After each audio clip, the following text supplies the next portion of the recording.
kesmiş hem bu dağlar, kesmiş hem bu dağlar. Buna göz ay bana kulaklar, eşitmiş hem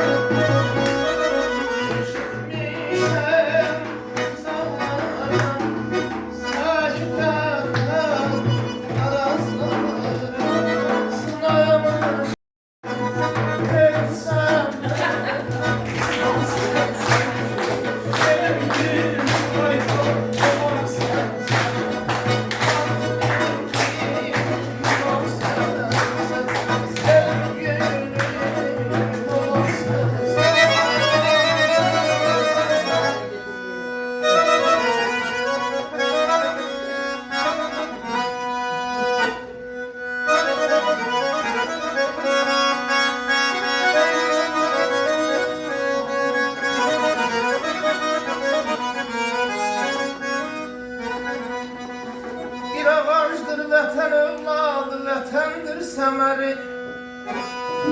Allah quşuna naz ilə böyütmüş bəşəri. Vətən övladı gərək qədrini bilsin, vətənim ayam, ayam, ayam.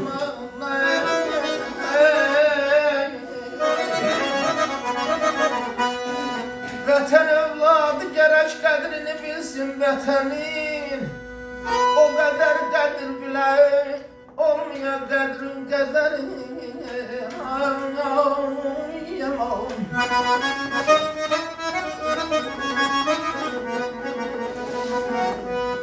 Bəxtəvər xalq üçün can veren ey bəxtəvərim, bəxtəvər bağışla ey bəxtəvərim, bəxtəvərim.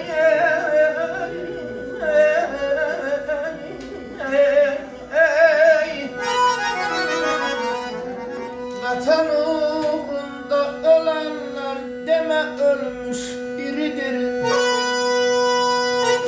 Vətən uğrunda ölenler deme ölmüş diridir. Öz kanı ile tarixə yazmış mərdlik əsəri. Hakimin qoynunu ey seydağa buzmuş Xəzərim. Mümkün olsaydı bucaqlardım, öperdim Xəzəri. Mümkün olsaydı eğer vallah uzaklardım, öperdim Azerbaycanımı.